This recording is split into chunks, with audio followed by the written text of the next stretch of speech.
Efectivamente, en los detalles está la diferencia y eso nos toca a nosotros como biólogos poder proveer de esa información, ya que como profesionistas en la descripción de especies nos es más factible poder ver esos detalles de acuerdo a la capacitación que tenemos.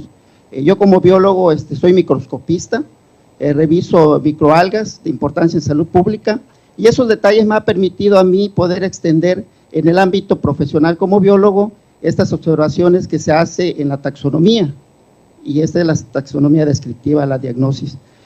Pues bien, para mí es un beneplácito en poder participar en esta investigación y además poder determinar que estamos ante la presencia de especies y especies nuevas que la ciencia no ha descrito.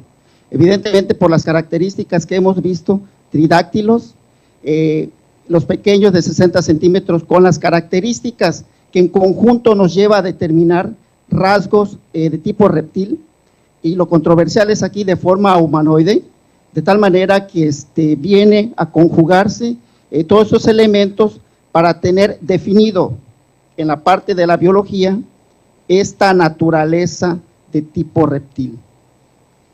Los detalles, la ausencia de pelo, pabellón auricular, tabique nasal, la ausencia de una articulación como tal de rodilla, todos esos elementos en conjuntos nos lleva a pensar en poder organizar esas características y determinar esa posible naturaleza biológica.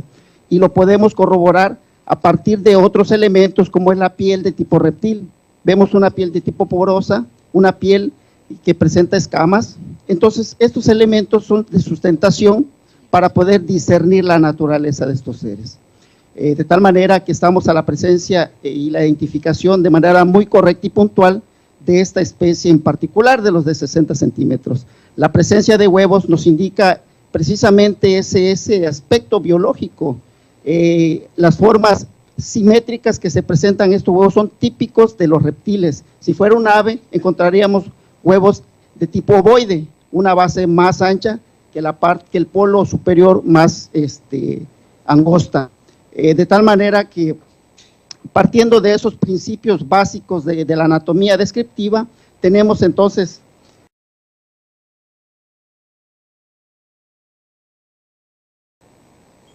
podemos determinar entonces la correlación entre esos elementos biológicos y la naturaleza de estos seres. Ampliando un poquito más con respecto a la observación, si ustedes habrán notado en un momento, estos seres pequeñitos de 60 centímetros no tienen radio ni cúbito, tienen un solo hueso nada más que les serviría de antebrazo y les serviría de pierna. Pues bien, en el ámbito de la biología evolutiva, por cuestiones de homología, de comparación, podemos determinar, aquí lo podemos apreciar, un único hueso aquí, y lo mismo ocurre con la pierna, aquí un único hueso, y lo mismo pasa con la pierna. Estas características en cuestiones de homología evolutiva nos determina que al no tener esa similitud con las especies que nosotros estamos relacionados, esta especie, su procedencia evolutiva a un ancestro común estaría distante a nosotros. Este ser procede de un ancestro común que no corresponde a nosotros. Y la ciencia tiene que explicar esto, por qué la presencia de estos especímenes en este planeta, con esas características, cuando no existe registros paleontológicos que confirmen esa presencia de estos seres en los registros evolutivos de las especies.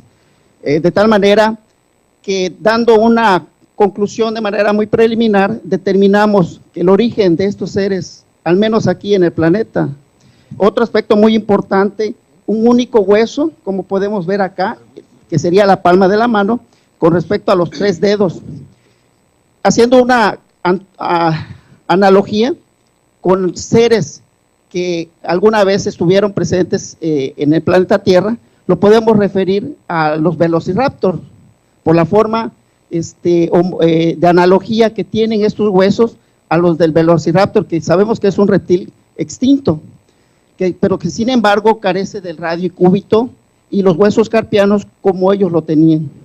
De tal manera que tenemos un elemento más que se suma a poder identificar a este ser como un reptil. Otras características: no hay tetilla, no hay presencia de elementos que nos haga pensar que pueda ser un mamífero. Se descarta por completo. Y lo mismo ocurre con la momia María. La momia María no tiene pelo, no tiene pabellón auricular, tiene una reminiscencia de lo que es un tabique nasal, no tiene glándulas mamarias, que es muy importante, de tal manera que descartando entre lo que sí tiene y lo que no tiene, nos hace pensar en este punto de que ese ser María no corresponde a un mamífero, a un primate y ni mucho menos a un homínido.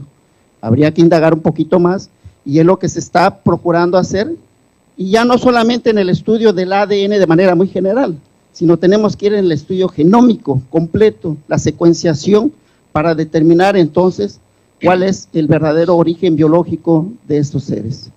Por mi parte sería de momento todo, el haber proveído de esa información, y que más adelante se emitirá un documento a partir de los análisis técnicos para mayor detalle de estas observaciones. Así que les agradezco la atención. Nos encontramos ante la posibilidad de que se trate de un ser híbrido, que habría sido creado artificialmente, tal y como lo señalan algunas leyendas. Incluso en las tablillas sumerias se habla de seres producidos en laboratorio hace más de 6,000 años. El doctor José de la Cruz Ríos nos habla de esa posibilidad. La parte importante y relevante es la presencia de 3 dedos, tanto en extremidades superiores como inferiores, lo que esto nos destaca un aspecto muy importante como una especie única, ¿sí? No sabemos realmente su origen biológico, si se trata de un espécimen propio como una especie, o bien pudiera tratarse de un espécimen que haya sido un híbrido con una especie humana. Es orgánico totalmente, hemos visto en detalle todas las articulaciones que presenta, que se pueden ser observables. Es muy interesante el espécimen, tiene un volumen, ¿sí? Está momificado, de tal manera que no se trata de algo que no sea sino natural, que sea algo biológico, lo es, no es otra cosa. Estoy muy sorprendido por este hallazgo, es un hallazgo muy importante e histórico. Cabe aquí de que tenemos que continuar con los análisis, con los estudios, llegar a una conclusión final.